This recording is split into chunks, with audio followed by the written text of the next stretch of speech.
আমাদের এই মহাবিশ্ব কি শুধুই কণা আর শক্তির খেলা, নাকি এর গভীরে লুকিয়ে আছে আরও রহস্যময়, আরও সুন্দর কোনো জ্যামিতিক নকশা?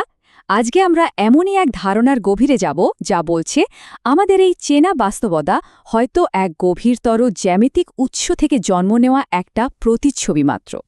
তাহলে চলুন একদম গোড়া থেকে শুরু করা যাক, একটা খুব সহজ কিন্তু গভীর প্রশ্ন দিয়ে। আমরা তো স্থান, কাল বা স্পেস টাইমকে মহাবিশ্বের মূল ভিত্তি বলে জানি, কিন্তু কি হবে যদি এই স্পেস টাইম নিজেই মৌলিক কিছু না হয়, যদি এটা অন্য কিছুর একটা ছায়ামাত্র হয়ে থাকে? আধুনিক পদার্থবিজ্ঞানের এই ধারণাটা কিন্তু আমাদের চিন্তার জগৎকে একদম নাড়িয়ে দেওয়ার মতো। এখানে বলা হচ্ছে স্পেস টাইম আর তার সব নিয়মকানুন এগুলো হয়তো আরও গভীর কোনো জ্যামিতিক নীতি থেকে তৈরি হয়েছে। মানে এরা মহাবিশ্বের মূল ভিত্তি নয়, বরং একটা ফলাফল। বেশ, তাহলে এই রহস্যের গভীরে ঢোকা যাক।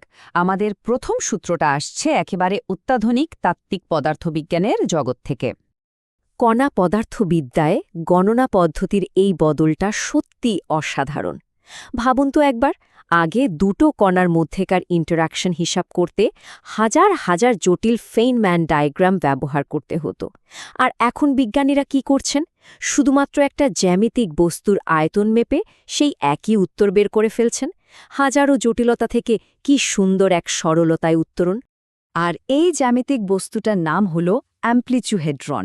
এটা অনেকটা বহুমাত্রিক এক রত্নের মতো, যার ভেতরে কণার ইন্টারঅ্যাকশনের সমস্ত সম্ভাবনা, সমস্ত হিসাব নিকাশ লুকিয়ে আছে। ভাবা যায়, হাজার হাজার পাতার ক্যালকুলেশন এখনই একটা শেপের মধ্যে চলে এসেছে। এটা কোয়ান্টাম ফিজিক্সকে এক নতুন পথে চালিত করছে। এখন আধুনিক বিজ্ঞান থেকে একটা লম্বা লাফ দিয়ে চলে যাব হাজার হাজার বছরের পুরনো জ্ঞানের জগতে। আমাদের দ্বিতীয় সূত্রটা হলো, বলা যেতে পারে, বাস্তবতার এক পবিত্র মানচিত্র। এই কথাটা কিন্তু শ্রীযন্ত্রকে একদম অন্য একটা চোখে দেখতে শেখায়। এটা শুধু একটা সুন্দর নকশা বা প্রতীক নয়, এটা হলো বাস্তবতার একটা হার্ডওয়্যার স্কিম্যাটিক। মানে এই নকশাটা দেখাচ্ছে যে কিভাবে একটা পরম উৎস থেকে আমাদের এই গোটা বাস্তবতার কাঠামোটা তৈরি হয়েছে। শ্রীযন্ত্রের গঠনটাকে এভাবে ভাবা যেতে পারে যেন এটা উৎস বা সোর্সের দিকে ফিরে যাওয়ার একটা ম্যাপ। এর সবচেয়ে বাইরের যে বর্গক্ষেত্র, যাকে ভূপুর বলা হয়, সেটা হলো আমাদের এই চেনা বস্তুগত জগৎ। তারপর পদ্মের স্তরগুলো আমাদের ইন্দ্রিয় আর মনের বিভিন্ন অবস্থাকে বোঝায়। এর ভেতরে যে ত্রিভুজগুলো একে অপরকে কেটে বেরিয়ে গেছে, সেগুলো সেই শক্তিগুলোর খেলা দেখায় যা দিয়ে আমাদের এই বাস্তবতা তৈরি। আর একদম কেন্দ্রে রয়েছে বিন্দু, যা হলো সব সৃষ্টির সেই আদি মাত্রাহীন উৎস। আচ্ছা, দুটো সূত্র তো পাওয়া গেল, একটা কোয়ান্টাম ফিজিক্স থেকে আর একটা প্রাচীন জ্ঞান থেকে। কিন্তু তৃতীয় সূত্রটা খোঁজার জন্য দূরে কোথাও যেতে হবে না, এটা আমাদের চারপাশে, প্রকৃতির প্রতিটি কোণায় লুকিয়ে আছে। এই প্যাটার্নটার নাম হল ফ্র্যাক্টেল। ফ্র্যাক্টেল হল এমন এক ধরনের জ্যামিতিক নকশা যা বিভিন্ন স্কেলে একই রকম দেখতে হয়। মানে একটা বড় জিনিসের ছোট একটা অংশকে যদি জুম করে দেখা হয়, সেটাও দেখতে প্রায় ওই বড় জিনিসটার মতোই হবে। গাছের ডালপালা থেকে শুরু করে বরফ কণা, এমনকি গ্যালাক্সির গঠন পর্যন্ত সর্বত্রই এই একই নকশা ছড়িয়ে আছে। আর সবচেয়ে মজার ব্যাপার হলো, আমাদের আগের দুটো সূত্রের সাথেও এর একটা দারুণ যোগসূত্র আছে। শ্রীযন্ত্রের গঠনটাই আসলে ফ্র্যাক্টাল। এর ভেতরের ৪৩টা ছোট ত্রিভুজ মূল ত্রিভুজগুলোর নিয়ম মেনেই তৈরি হয়েছে।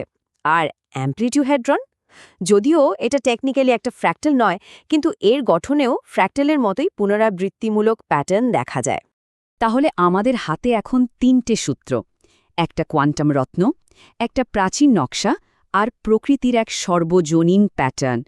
কিন্তু প্রশ্ন হল, এই আলাদা আলাদা সূত্রগুলো কি আদৌ আলাদা, নাকি এরা একই ছবির তিনটে টুকরো?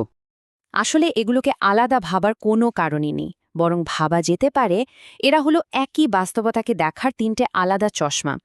আর এই পুরো বিষয়টা বোঝার জন্য আমরা একটা খুব সুন্দর রূপক ব্যবহার করতে পারি: বীজ, লেন্স আর গাছ। এই টেবিলটা দেখলে পুরো ব্যাপারটা একবারে পরিষ্কার হয়ে যাবে। দেখুন, একদম কোয়ান্টাম লেভেলে অ্যাম্প্লিটিউহেড্রন হল সেই বীজ যা শ্রীযন্ত্রের কেন্দ্রীয় বিন্দুর মতোই সৃষ্টির আদি উৎস। এরপর মাঝের স্তরে শ্রীযন্ত্রের ৯টা ত্রিভুজ একটা লেন্সের মতো কাজ করে, যা ওই বীজ থেকে বাস্তবতাকে প্রজেক্ট করে। আর সবশেষে আমরা যে বাস্তব জগৎ দেখি তা হলো সেই গাছ যার ফ্র্যাক্টাল প্যাটার্নগুলো শ্রীযন্ত্রের বাইরের বর্গক্ষেত্র বা ভূপুরের প্রতীক। কিন্তু এই সব কিছুর পরেও একটা অদ্ভুত রহস্য কিন্তু থেকেই যায়, এমন একটা ধাঁধা যা পুরো ব্যাপারটাকে আরও আকর্ষণীয় করে তোলে। আচ্ছা, গাণিতিকভাবে নিখুঁত একটা শ্রীযন্ত্র আঁকা কেন অসম্ভব? এই অসম্পূর্ণতাই আসলে এর সবচেয়ে গভীর আর সুন্দর দিক। জ্যামিতির সাধারণ নিয়ম দিয়ে এর সবকটা রেখাকে নিখুঁতভাবে মেলানো যায় না, যা এক ধরনের টেনশন তৈরি করে। আর দর্শনগতভাবে এই অসম্পূর্ণতাটাই হল স্পন্দন, এক ঐশ্বরিক স্পন্দন যা এই মহাবিশ্বকে সচল, গতিশীল রাখে। একটা নিখুঁত স্থির শ্রীযন্ত্রতে একটা মৃত মহাবিশ্বের প্রতীক হতো। এই ছোট্ট গ্লিচ বা ত্রুটিটাই মহাবিশ্বকে জীবন্ত আর পরিবর্তনশীল করে তুলেছে। শেষ পর্যন্ত তাহলে আমরা কোথায় এসে দাঁড়ালাম? আসলে বাস্তবতা কোনো একটা নির্দিষ্ট জিনিস নয়, এটা বরং একটা স্তরযুক্ত কাপড়ের মতো, যেখানে কোয়ান্টাম জগতের জ্যামিতি আর আমাদের চেনা জগতের প্যাটার্নগুলো পাশাপাশি থাকে, আর প্রত্যেকেই একই অন্তর্নিহিত বাস্তবতার এক একটা দিককে আলোকিত করে। এরা একে অপরের প্রতিযোগী নয়, বরং একে অপরের পরিপূরক, আর এটাই হয়তো সবচেয়ে বড় উপলব্ধি। হাজার বছরের প্রাচীন দর্শন আর আজকের অত্যাধুনিক বিজ্ঞান দুটোই হয়তো একই সত্যের দিকে দুটো ভিন্ন পথ ধরে এগোচ্ছে।